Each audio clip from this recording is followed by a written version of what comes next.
السلام علیکم میرے عزیزو اقارب، میرے عزیزو، میں افتخار فی پیارے پاکستان کے سٹی آف لو لاہور سے۔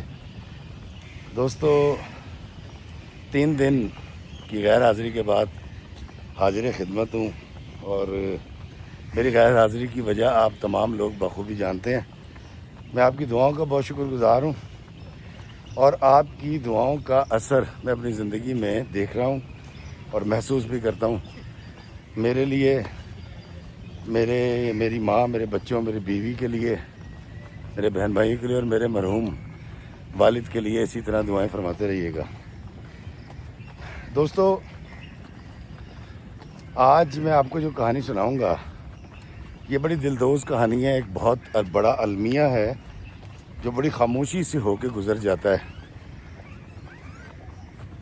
گھر والوں کے علم میں اگر یہ بات آ جائے تو ان کو لگتا ہے کہ المیہ گزر گیا، بچے بڑے ہو گئے، لیکن یہ المیہ ایک بار رونما ہو جائے تو یہ ٹھہر جاتا ہے، اس بچے کے ساتھ جوان ہو جاتا ہے جس کے ساتھ یہ المیہ، یہ تکلیف، یہ ظلم ہوا ہوتا ہے، اور پھر وہ ساری زندگی اس کو یاد کر کے تکلیف محسوس کرتا ہے اور پریشانی کا، ذہنی دباؤ کا شکار ہو جاتا ہے۔ دوستو، میں قائل ہوں اس بات کا کہ بہت سارے ایسے واقعات ہوتے ہیں جو میری بہنیں، میرے بھائی مجھے سناتے ہیں اپنی کہانی، میں اس کو سینسر کر دیتا ہوں۔ میرا خیال ہوتا ہے کہ اس بات کو بیان کرنے سے معاشرے میں کوئی آئیڈیا پروڈیوس ہو سکتا ہے، تو یہ نہ بیان کیا جائے، سینسر کر دیتا ہوں۔ اچھا، دوسری ایک خواہش یہ بھی ہوتی ہے، کیونکہ آپ میرے اپنے ہیں اور اپنوں کی برائیاں بیان نہیں کرنی چاہیے، تو یہ سوسائٹی، اس میں رہنے والے لوگ میرے اپنے ہیں، یہ جب کوئی زیادتی، ظلم، برائی مجھ سے بیان کرتے ہیں جو کہ بہت شدید نوعیت کا ہوتا ہے، سنگین نوعیت کا، تو میں اس لیے بھی بیان نہیں کرتا کہ یار یہ تو میرے اپنے ہیں اور اپنوں کی برائی کون بیان کرتا ہے۔ لیکن آج اس المیہ پہ میں بات کروں گا، یہ اس پر بات کرنی بہت ضروری ہے۔ یہ کہانی قدسیہ کی کہانی ہے۔ قدسیہ نے مجھے یہ کہانی سنائی ہے جس کی عمر اس وقت 35 سال ہے، لیکن وہ آج ایک ایسی نہج پہ پہنچی ہوئی ہے کیونکہ اس کے ساتھ بچپن میں ایک ظلم ہوا تھا اس کی مرضی کے بغیر، اور وہ ظلم پل کے اس کے ساتھ جوان ہو گیا، اور آج وہ تکلیف، وہ المیہ اس کو جینے نہیں دیتا۔ دوستو، ہم نے لاہور میں ایک بہت پہلے واقعہ دیکھا تھا جاوید اقبال کا، جس نے 100 بچوں کو قتل کیا تھا زیادتی کے بعد، اور آج کل بھی کراچی میں اسی قسم کا ایک اندھوناک واقعہ پیش آیا ہے، اور وہ کیس چل رہا ہے جس کے اندر چھوٹے بچوں کے ساتھ زیادتی کی گئی ہے۔ ہم اگر خاموش رہیں گے اور حکمت سے کام لیتے ہوئے میرے جیسے لوگ جن کی بات سنی جاتی ہے وہ بھی خاموشی اختیار کریں گے تو it is not like good. میں بڑی احتیاط کے ساتھ ان رشتوں کا ذکر کیے بغیر آج آپ کو قدسیہ کی کہانی سناؤں گا، جو کل رات جب اس نے مجھے سنائی تو میں اور میری بیوی سن کے رو رہے تھے۔ اب وہ ظلم زیادتی جو بچپن میں بچوں کے ساتھ ہو جاتی ہے، ہم تو بڑے بھول جاتے ہیں اگر ہم تک پہنچ بھی جائے، یا اگر وہ کیس عدالت میں بھی چلا جائے اور ظالم کو سزا بھی مل جائے، تو اس بچے کے ساتھ کیا ہوتا ہے؟ وہ تو ریہیبلیٹیٹ نہیں ہوتا، اس کے تو دماغ پہ وہ المیہ ثبت ہو چکا ہوتا ہے۔ تو قدسیہ کی کہانی سنانے سے پہلے میں آپ تمام سے گزارش کروں گا کہ اتنا بڑا سیلاب آیا ہے، تباہ کاری ہوئی ہے، اور ہم سب کو ان کو دوبارہ آباد کرنا ہے، لائف سٹاک کا ان کا نقصان ہوا ہے وہ ہمیں جس حد تک ہم کر سکتے ہیں پورا کرنا ہے، ان کے گھر بننے ہیں، اور وہ سڑکیں بننی ہیں، وہ تو خیر گورنمنٹ کا کام ہے، لیکن ہم اپنی پوری کوشش کریں گے کہ ہم اپنے بھائیوں کے ساتھ جو سیلاب زدگان ہیں ان کا جو نقصان ہوا ہے ہم اس کو پورا کرنے کی کوشش کریں گے۔ تو یہ عزم میں نے آپ سے لینا تھا، اور یقیناً آپ کر بھی رہے ہیں، تو گزارش صرف یہ کرنی تھی کہ اس کام میں ذرا تیزی کر دیجیے، کیونکہ بہت ساری جگہوں سے پانی اترتا جا رہا ہے۔ اب وہاں المیہ جنم لیں گے، وہاں پر بیماریاں، ابھی آشوب چشم پھیلی ہوئی ہے لاہور میں، میرے بچوں کی بھی آنکھیں خراب ہو چکی ہیں، تو ہمیں اس کا مقابلہ کرنا ہے۔ تو یقیناً آپ لوگ اپنی ذمہ داری سے آگاہ ہوں گے۔ دوستو، قصیہ کی کہانی کچھ یوں ہے کہ قصیہ تھی اور اس کی ایک بہن تھی، یہ بہت چھوٹی سی جب تھیں تو وہ کہتی ہیں کہ ہمارے بہت قریبی رشتہ دار، میں اس رشتے کا نام نہیں لینا چاہوں گا، ان رشتوں کا جن کے ہاتھوں یہ ظلم ہوا۔ اور ویسے اگر آپ چاہیں تو اپنے علاقے کے ڈی پی او کے پاس جائیں اور اس کے پاس بیٹھیں اور اس سے پوچھیں کہ کیا اس طرح کے واقعات سوسائٹی میں جو رونما ہو رہے ہیں اس کی تعداد کیا ہے۔ یا ایک اور کام یہ کریں کہ یہ جو کرائم سٹوریز بنتی ہیں روز اور ہم ان کو دیکھتے بھی ہیں، تو ان کو ضرور آپ چیک کر لیں۔ ہر دوسرے تیسرے چوتھے دن ایک ایسا المیہ ہمیں سننے کو ملتا ہے کہ انسان توبہ طائب ہو جاتا ہے، کان پکڑ لیتا ہے۔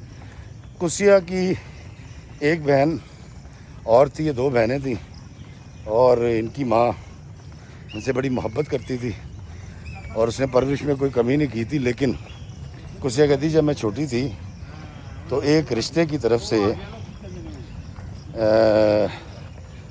جو دست درازی کی گئی، اس کو کیونکہ بچی تھی اس کو پتہ نہیں تھا ان چیزوں کا، اور یہ جو بڑی ہوتی گئی تو اس کو تھوڑا سا احساس ہونا شروع ہوا کہ سم تھنگ از رانگ۔ تو قصیہ کہتی کہ جب میں نے اپنی خالہ سے اس بات کی شکایت کی اور خالہ نے میری والدہ کو بتایا، تو والدہ نے اس رشتے کو سامنے بٹھا کر پوچھا کہ کیا معاملہ ہے، تو اس رشتے نے قسمیں کھا لی، قرآن اٹھا لیا کہ ایسا کچھ بھی نہیں ہے۔ قصیہ کہتی ہے کہ میں تلملا گئی لیکن خاموش ہو گئی، کیونکہ میری اماں کا کہنا تھا کہ تم نے کوئی ایسا ڈراؤنا خواب دیکھا ہوگا، ایسا کچھ ہو نہیں سکتا۔ کہتی یہ سلسلہ میری شکایت کے بعد کچھ عرصے کے لیے رک گیا، اور تقریباً 2.5-3 سال کے بعد پھر اس طرح سے معاملات جو ہیں وہ چھیڑ خانی اور اس طرح دسترازی۔ قصیہ کہتی ہے کہ میں نے پھر اپنی والدہ کو براہ راست بتایا، میری والدہ نہیں مانی، اور پورے خاندان میں خاص طور پہ میری ننیال میں مشہور ہو گیا کہ قصیہ کو ذہنی پرابلم ہو گئی ہے، اور میرا علاج کرایا جانے لگا۔ مجھے مولویوں کے پاس لے کے جاتی میری والدہ، اور عاملوں کے پاس لے کر جاتی۔ جو مولوی تھے وہ قرآن کی آیات پڑھ کے پھونکنے کے لیے دیتے، کچھ عامل تھے وہ عمل بتاتے، اور یہ بات انہوں نے سمجھ لی کہ شاید میرا کوئی ذہنی پرابلم ہے، کیونکہ وہ رشتہ جس کے بارے میں شکایت کر رہی تھی وہ میرے خاندان والوں کے لیے ایک ادب کی جگہ پہ تھا، اور وہ قسم بھی کھا لیا کرتا تھا۔ کہتی خیر بات آئی گئی ہو گئی، میں ساری رات جاگتی تھی، روتی تھی اور پریشان رہتی تھی، لیکن میری ماں میری اس بات کو اکوموڈیٹ نہیں کرتی تھی، اس کمپلین کو۔ کہتی میں کالج میں آ گئی، کالج میں آ کے میں کسی سے شیئر نہیں کر سکتی تھی، تو میں خاموش رہتی تھی، پڑھائی میں اچھی تھی۔ کہتی جب میں نے ماسٹرز کر لیا تو ان دنوں میرے چچا کا بیٹا ہمارے گھر میں آنا جانا شروع ہوا، اور اس نے میری والدہ سے کہا کہ کیونکہ قصیہ کا کوئی بھائی نہیں ہے تو میں ان کو نا بھائی، آپ کو بھائی بن کے دکھاؤں گا۔ اور میری والدہ کے دل میں اس نے جگہ بنائی، وہ پڑھنے کے لیے آیا تھا شہر میں اور ہمارے گھر میں رہنے لگا۔ کہتی ہے کہ وہ میں اس کا نام زیڈ رکھ لیتا ہوں۔ زیڈ نے ان کو بازار لے جانا، گھمانا پھرانا، یہ دونوں بہنیں جو ہیں وہ جوان ہو چکی تھیں، اور اس نے قصیہ کو لالچ دیا کہ میں تم سے شادی کروں گا، اس لیے تم میرے ساتھ گھومنے پھرنے میں، بات چیت میں، معاملات میں ہیزیٹیشن فیل نہ کیا کرو۔ قصیہ کہتی ہے کہ کیونکہ میں بہت پہلے ڈری ہوئی تھی، کہتی مجھے اپنی کیفیت کا تو نہیں پتہ، میں جس ڈرامہ سے گزری تھی، جس زیادتی کا شکار ہوئی تھی، مجھے زیڈ جو ہے وہ بہت اچھا لگنے لگا، اس کی باتوں پہ میں نے یقین کر لیا، اور زیڈ نے بھی میری محبت میں میری عصمت کو پامال کیا، اور جب بھی میں کچھ کہتی تو وہ کہتا تھا کہ ہماری شادی ہو جانی ہے، بس ہماری شادی ہو جانی ہے، میں تمہیں قبول کرتا ہوں۔ کہتی 3 سال کے بعد زیڈ جو ہے وہ اس کا ویزا لگا، اور وہ چلا گیا پاکستان سے باہر. کہتی ہے اب میں نے جب اس سے رابطہ کرنا اسے کہنا شادی کا تو وہ بالکل پہلے تو ٹالتا رہا کہ ہاں میں بات کروں گا دیکھیں گے. اس کے بعد وہ بالکل مکر گیا. اس نے مجھے شٹ اپ کال دے دی. یقیناً قصیہ کے اندر سے ایسی ہی آوازیں آ رہی ہوں گی جیسی چمگادڑوں کی آوازیں آ رہی ہیں نا. تکلیف, اضطراب. حالانکہ مجھے نہیں پتہ یہ چمگادڑیں اس وقت کیا کہہ رہی ہیں. ہو سکتا ہے یہ اللہ کا ذکر کر رہی ہوں, لیکن اس آواز کے اندر کچھ ہے. دوستو قصیہ کہتی ہے کہ جی مجھے بڑی تکلیف ہوئی, ٹھیس پہنچی, میری محبت ادھوری رہ گئی. زیڈ چھوڑ کے چلا گیا تھا اور میری چھوٹی بہن کو اس ساری بات کا علم تھا. دوستو قصیہ کہتی ہے کہ یہ وہ وقت میرے پہ آ گیا تھا. میں کوئی سچی مچی کہتی مجھے لگتا تھا کہ میں اب نارمل نہیں رہی ہوں. بیٹھے بیٹھے رو پڑتی تھی اور بیٹھے بیٹھے گم ہو جاتی تھی. کسی کام میں دل نہیں لگتا تھا, پڑھائی میں دل نہیں لگتا تھا. خیر ایک رشتہ آیا, لڑکا جو ہے وہ سعودی عرب تھا. رشتے والے نے رشتہ بتایا اور میری شادی ہو گئی.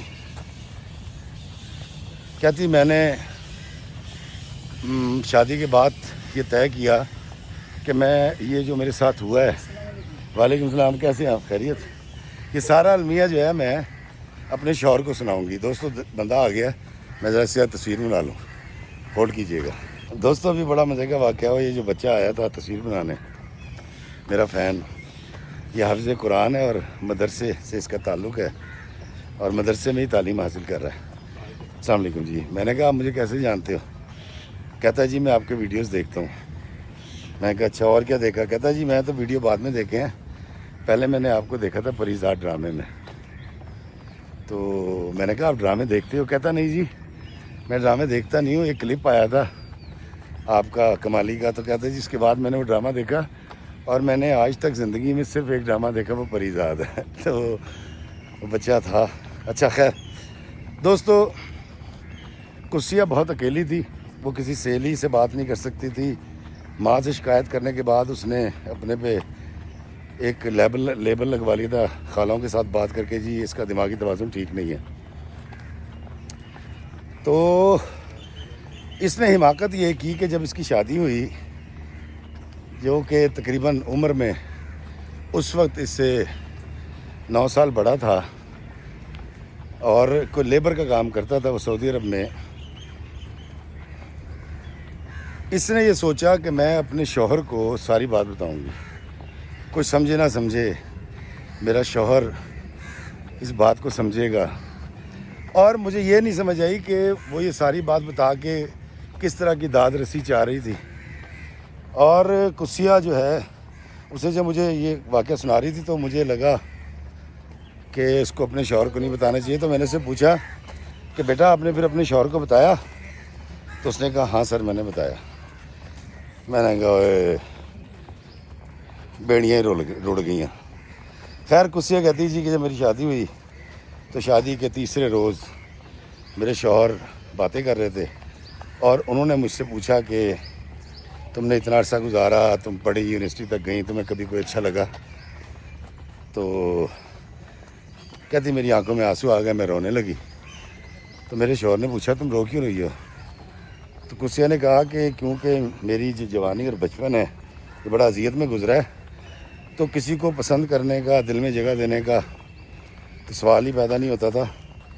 لیکن آخر میں آ کے کہتی میں نے زیڈ کا ذکر کیا, لیکن پہلے میں نے اپنے شوہر کو یہ بتایا کہ میں جب چھوٹی تھی تو ایسے میں ظلم کا شکار رہی اور میرے اس ظلم پر شکایت کرنے پر میری داد رسی نہیں کی گئی. اور شاید میں اسی المیہ کا شکار تھی, اسی غم کا شکار تھی کہ کرتے کرتے زیڈ میری زندگی میں آیا اور زیڈ نے مجھے دلاسا دیا اور میں زیڈ پہ یقین میں نے کر لیا اور پھر زیڈ بھی جو ہے دھوکہ دے کر چلا گیا. دوستو قصیہ یہ بات اپنے شوہر کو اس نے کہا میں نے بتائی اور مجھے بتانے کے بعد وہ رو پڑی. دوستو قصیہ کہتی ہے کہ میرے شوہر نے ایسے نظریں بدلی ہیں, ایسے الفاظ بدلے ہیں میرے شوہر کے. کہتی افتخار بھائی میں بیان نہیں کر سکتی. وہ شخص جو سلام بھی السلام علیکم ورحمۃ اللہ. اس ایکسیڈنٹ میں کرتا تھا سعودی عرب میں رہنے کی وجہ سے, اور ماشاء اللہ کہنے والا 5 وقت نماز پڑھتا تھا میرا شوہر. کہتی وہ تو ایسا بیگانہ ہو گیا جیسے میں کوئی اچھوت ہوں, اور اس نے بجائے مجھے اکاموڈیٹ کرنے کے, مجھے دلاسا دینے کے, مجھے ڈھارس بندھانے کے, اس نے کیا کیا کہ ایک دن گزارا, اگلے دن کہتی مجھ سے کوئی بات نہیں کی, دوسرے کمرے میں جا کے سو گیا. صبح ہوئی تو میں نے ناشتہ بنا کے رکھا, میری نندیں اور میری ساس آ کے بیٹھی ہیں. تو ناشتے کے دوران میرے شوہر نے, الیاس اس کا نام ہے, الیاس نے اپنی والدہ اور اپنی بہنوں سے جو کہ ابھی بیاہی نہیں گئی تھیں ان کو بٹھایا, اور بٹھا کے اس نے کہا کہ کسیا کے ساتھ یہ ان رشتوں نے اس کی پامالی کر رکھی ہے. کہتی میری ساس اور میری نندیں انہوں نے مجھ سے سوال کرنے شروع کر دیے, تم کتنی تھیں, عمر کیا تھی, کیا ہوا تھا, کیسے ہوا تھا, تم نے کچھ کیوں نہیں کیا, روکا کیوں نہیں, ساری اس طرح کی انہوں نے باتیں کی. اور باتیں کرنے کے بعد کہتی میں کچن میں چائے بنانے چلی گئی کیونکہ ناشتہ کر چکے تھے سب. کہتی جب میں آئی ہوں واپس تو شاید وہ کوئی فیصلہ کر چکے تھے میرے لیے, اور میری ساس نے مجھے کہا کہ تم یہ جتنی باتیں بتا رہی ہو نا یہ تم نے گھڑی ہیں, تم دراصل تمہارا کردار ہی ٹھیک نہیں ہے, اور ہمیں اگر ان چیزوں کا پہلے پتہ لگ جاتا تو ہم یہ شادی نہ ہونے دیتے. کہتی میں کمرے میں جا کے رونے لگی, اور تھوڑی دیر کے بعد میرے شوہر آئے. تو میرے شوہر نے آ کر بڑی بیر ہوئی سے مجھے کپڑے دیے کہ یہ پریس کر دو. میں نے کپڑے پریس کیے اور تیار ہو کے باہر چلے گئے. کہتی میں سارا دن پریشان رہی, روتی رہی. کہتی رات کو میرے شوہر بہت لیٹ آئے, سارا دن میری ساس نے اور نندوں نے مجھے اپنے پاس بٹھائے رکھا اور یہی باتیں کرتی رہیں.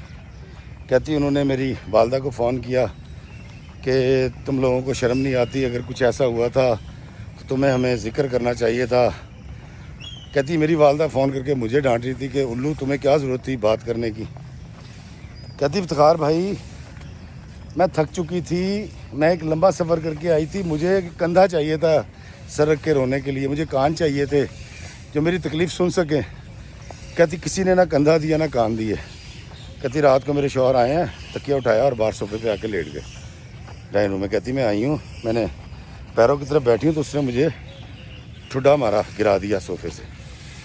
تو میں نے اس سے پوچھا کہ آپ ایسا کیوں کر رہے ہیں, تو اس نے کہا دفعہ ہو جائے یہاں سے ناپاک عورت. کہتی افتخار بھائی میں بڑی حیران کہ میں نے تو داد رسی کے لیے بات کی تھی. ہاں کہتی زیڈ جب میری زندگی میں آیا تھا اس وقت میں, السلام علیکم جی کیسے ہیں آپ, خیریت سے ہیں. تو زیڈ میری جب زندگی میں آیا تھا تو میں نے یہ سمجھا تھا کہ میرا شوہر یہ جب بات سنے گا کہ میرے ساتھ دھوکہ ہوا تو اس کا دل نرم ہوگا. حالانکہ کہتی میں نے زیڈ کے ساتھ تعلق کے اندر یہ ہرگز نہیں بتایا تھا کہ کوئی حد یا لمٹ کراس ہوئی ہے, لیکن کہتی جی میرے شوہر کا بڑا خوفناک ری ایکشن تھا اور مجھے ٹائٹل مل گیا ناپاک عورت. میری نندیں, میری ساس اور میرے شوہر نے مجھے ناپاک عورت کہہ کے بلانا شروع کر دیا. کہتی میں تکلیف کا شکار ہو گئی, اور میرے شوہر جو ہیں وہ 15 دن کے بعد چلے گئے سعودی عرب واپس, اور اللہ تعالیٰ نے میری گود ہری کر دی. میرے گھر بیٹی پیدا ہوئی. بیٹی پیدا ہونے پہ میری ساس نے بہت برا منایا, نندوں نے کوئی مبارکباد نہیں دی. کہتی افتخار بھائی میرا شوہر جو ہے وہ تقریباً 1 سال کے بعد پھر دوبارہ آیا, اور جب وہ آیا ہے تو اس کی گفتگو کا محور صرف یہ ہوتا تھا کہ تمہاری امی نے تمہاری بات کیوں نہیں مانی, تم کتنی چھوٹی تھیں, کیا ہوا تھا, تفصیلوں کے اندر جاتا تھا. اور پھر زیڈ کے بارے میں پوچھتا تھا, اور میں اسے کہتی تھی کہ اس نے مجھ سے محبت کی تھی اور مجھے کہتا تھا شادی کروں گا, لیکن اسے شادی نہیں کی. تو ایک چاہت تھی میرے دل میں. تو کہتا تھا کہ تم اسی کو پسند کرتی ہو تو تمہیں اس سے شادی کرنی چاہیے تھی. کہتی افتخار بھائی میرے شوہر نے میری زندگی عذاب کر دی. کہتی اسی ادھیڑ بن کے اندر, اسی تکلیفوں کے دوران میرے گھر میں 3 بیٹیاں پیدا ہو گئیں اور میرے سسرال والے ڈنڈا لے کے میرے پیچھے چڑھ گئے کہ ایک تو بد کردار ہے، ناپاک عورت ہے، اوپر سے بیٹیاں پیدا کر رہی ہے۔ کہتے پھر اللہ تعالیٰ نے میری سنی اور میرے بیٹا پیدا ہوا، تب جا کے ان کو کچھ تسلی ہوئی۔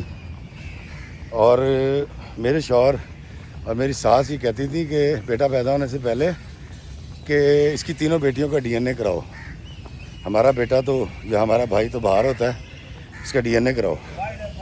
اور میں ہمیشہ کہتی تھی کہ آپ کروانا چاہتے ہیں آپ کروا لیں، میں پاک دامن ہوں۔ لیکن افتخار بھائی میری زندگی عذاب ہو گئی۔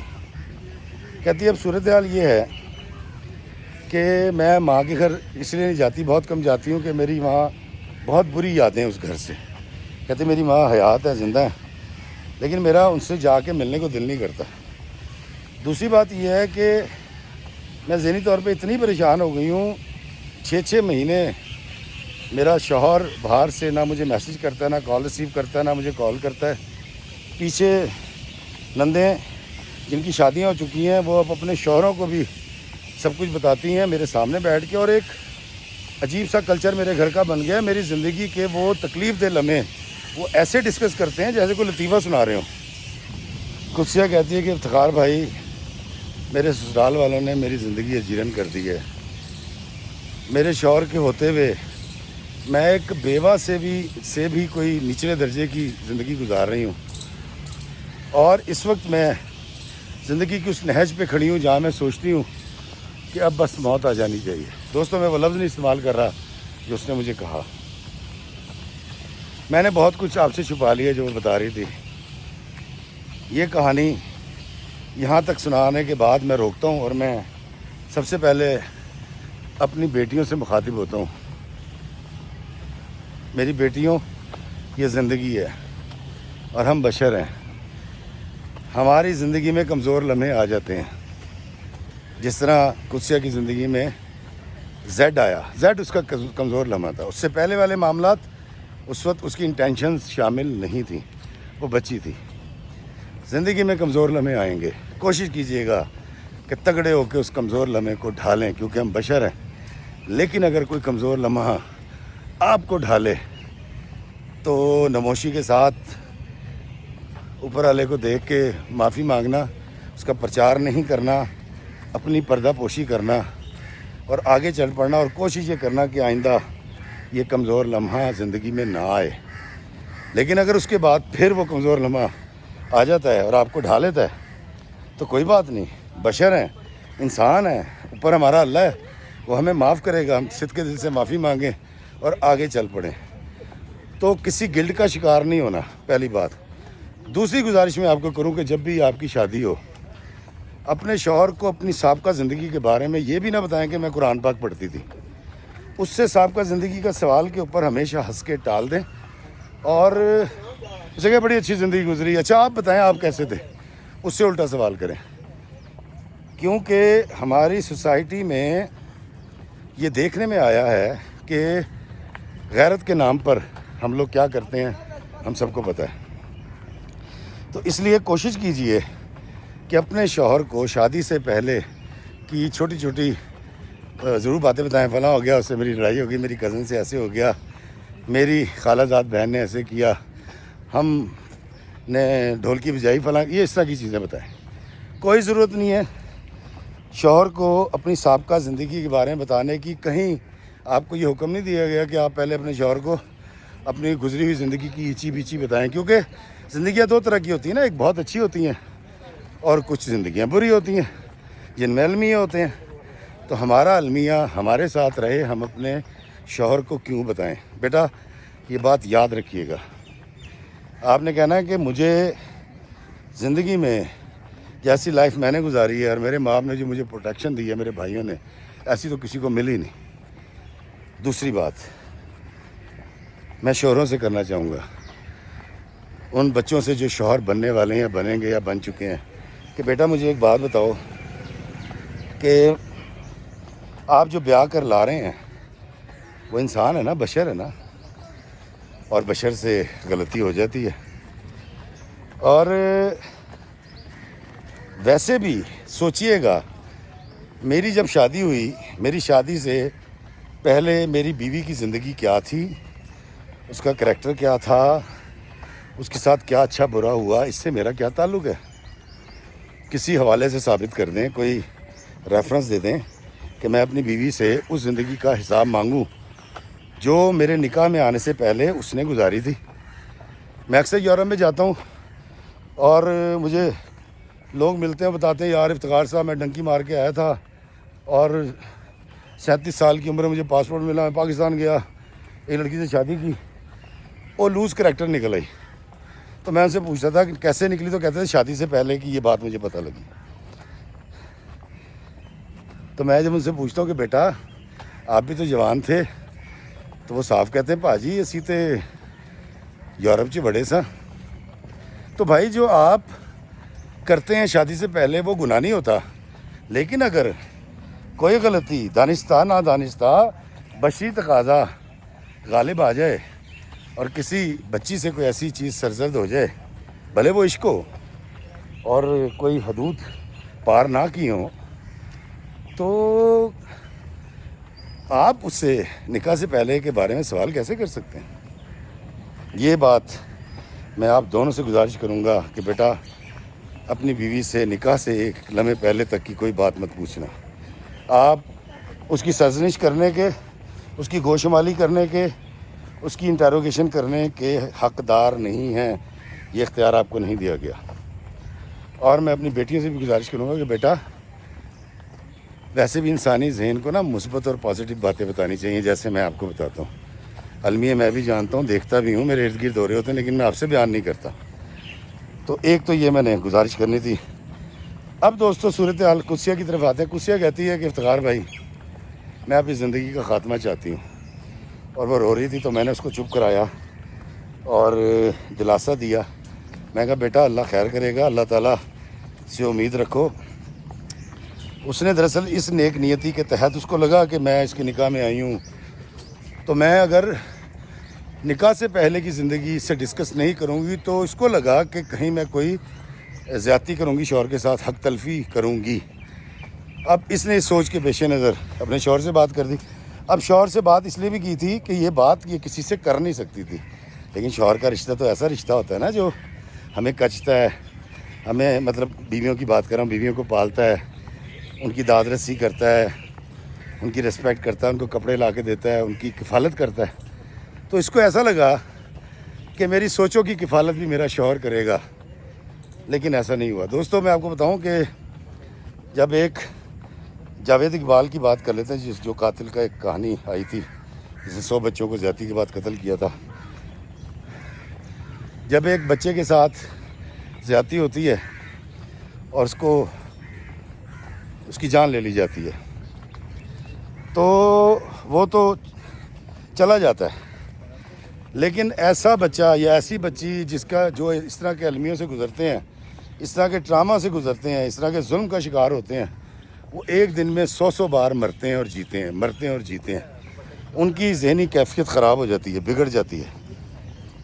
جیسے قدسیہ بیٹی میری اس وقت بہت مخدوش صورتحال ہے اس کی سوچوں کی، اور میں نے اس کو دلاسا دیا ہے، تسلی دی ہے۔ اب دوستو میں اپنی طرف سے اگر کسی بھی ایسی قدسیہ کا شوہر سن رہا ہے جس کی بیوی نے اس پر یقین کرتے ہوئے، اس کو اپنا سب کچھ جانتے ہوئے، اس کو اپنا سب کچھ مانتے ہوئے اپنے دل کی بات بتا دی، اور اس کو تو چاہیے کہ اس کی لاج پالے اور اس کے ساتھ محبت والا معاملہ کرے۔ دوستو شادی سے پہلے میری بیوی یا میرا شوہر کیا تھا، ہمارا اس سے کوئی تعلق نہیں ہے اور نہ ہونا چاہیے۔ ہمیں تو اگلی زندگی جینی ہے خوشی کے ساتھ۔ اس کے اندر اگر کوئی غلطی کوتاہی ہو تو آپ آپس میں بیٹھ کے اس کو بات کریں، گوشمالی کریں، انٹروگیٹ کریں اور اس مسئلے کو حل کریں۔ تو ہر قدسیہ کے شوہر سے، جو قدسیہ کی تکلیفوں سے گزری بچیاں ہیں جو کہ ہوں گی، میں گزارش کروں گا کہ پتر تیرا کی تعلق ہے دی سابقہ زندگی دے نال، اور اگر ہے بھی وہ تجھے بتا بھی دے تو کیا تو اس کو بدل دے گا؟ اور اگر اس غلطی میں، اس المیہ میں وہ بچی شامل بھی تھی، شریک بھی تھی، تو پھر بھی تو کیا کر سکتا ہے؟ تجھے کس نے اتھارٹی دی ہے؟ تو دوستو، یقیناً اگر کسیاؤں کے شوہر یہ بات سن رہے ہوں گے تو ان کو یہ بات سمجھ آ جائے گی کہ ہماری شادی سے پہلے آپ شوہر ہیں، آپ بیوی ہیں، آپ کا کوئی تعلق نہیں ہے سابقہ زندگی سے. اس کو عذاب بنا کے مت توڑیں اس کی چادر کو. اور کسیا بیٹا، اور تمام کسیا جو ہماری سوسائٹی میں کسی ایسے ڈرامہ سے گزرتی ہیں، ان تمام سے میں کہوں گا کہ بیٹا زندگی آگے جاتی ہے، آپ بھی آگے چلیں اور اللہ سے نعم البدل مانگیں. اور اللہ بڑا رحیم ہے، بڑا کریم ہے. وہ آپ کو صبر بھی دے گا، وہ آپ کو جینے کی راہ بھی دے گا، وہ توانائی بھی عطا کرے گا، خوشیاں بھی دے گا. بیٹا خوشی کے ساتھ آگے چلیں، اللہ کا شکر کریں، صحت ہے، بچے ہیں. اور میں والدین سے اسپیشلی گزارش کروں گا، میں تو دوستو اس چیز کا قائل ہوں کہ اگر میرے گھر کی بچی، میری بیٹی یا بہن یا بھتیجی اگر مجھے یہ بھی کہنا کہ ایکس وائی زی بھائی مجھے بہت برے لگتے ہیں، تو میں اس کو شکایت کنسیڈر کرتا ہوں اور پھر میں ایکس وائی زی کو نوٹ کرتا ہوں کہ میری گھر کی بچی نے ایسا کیوں کہا ہے، کیونکہ یہ بچیاں اتنا ہی کہتی ہیں، ہمیں اس تھوڑے کو زیادہ جاننا ہوتا ہے. دوستو اب میں اس طرح کے سلگتے ہوئے موضوعات کے اوپر بات کروں گا، اور میں بلا وجہ بہت ساری چیزوں کو جو سینسر کر دیتا ہوں میں اس کو سینسر نہیں کروں گا، کیونکہ سینکڑوں نہیں ہزاروں ویڈیوز بھرے پڑے ہیں جس میں رشتوں کی پامالی کے قصے ہوتے ہیں اور وہ جیل سے یا تھانے سے اپنا بیان ریکارڈ کروا رہا ہوتا ہے وہ مجرم. لیکن جانے سے پہلے میں چاہوں گا کہ آپ کسیا کو دعا دیں، اللہ تعالیٰ اس کو یہ تکلیف، یہ ڈرامہ برداشت کرنے کی توفیق عطا فرمائے. اللہ تعالیٰ اس کے شوہر کو ہدایت دے اور وہ یہ سمجھ لے کہ اس سب میں کسیا کا کوئی تعلق نہیں. جب وہ چھوٹی تھی اور بڑی ہو کے اگر اس نے زیڈ کو اپنے دل میں بسا لیا تھا تو یہ بھی کوئی گناہ نہیں کیا اس نے. انسانی دل ہے، آ جاتا ہے. اگر آپ اس کو غلطی کہتے تو ہاں یہ اس کی غلطی ہے، یہ اس نے جرم کر دیا تو جرم کی تو معافی ہوتی ہے جی، اور معافی اور درگزر سے کام لینا چاہیے. لیکن میں آپ سے ضرور چاہوں گا کہ آپ اس مایوس، اس فرسودہ سوچے والی بچی کسیا کو کیا مشورہ دیں گے کہ کسیا کو خوشی کے ساتھ آگے بڑھ جانا چاہیے سب کچھ بھلا کے، یا اسی غم میں گھلتے اپنی زندگی کا خاتمہ کر لے. کسیا کو ضرور مشورہ دیجیے گا اور ہوشیار رہیے گا، خیال رکھیے گا اپنے بچوں کا، وہ کہاں جاتے ہیں، کہاں آتے ہیں، کون آتا ہے، کون جاتا ہے، اور کوشش کیجیے گا کہ ان کے گرد حصار بنا کے رکھیں، کیونکہ شیطان ہر وقت ایکٹیو ہوتا ہے، کبھی بھی وار کر سکتا ہے. اللہ تعالیٰ ہم سب کے بچوں کو، رشتوں کو محفوظ رکھے. خوش رہیے، اللہ میں آسانیت عطا فرمائے اور آسانیاں تقسیم کرنے کا شرف عطا فرمائے. آمین. السلام علیکم ورحمۃ اللہ وبرکاتہ.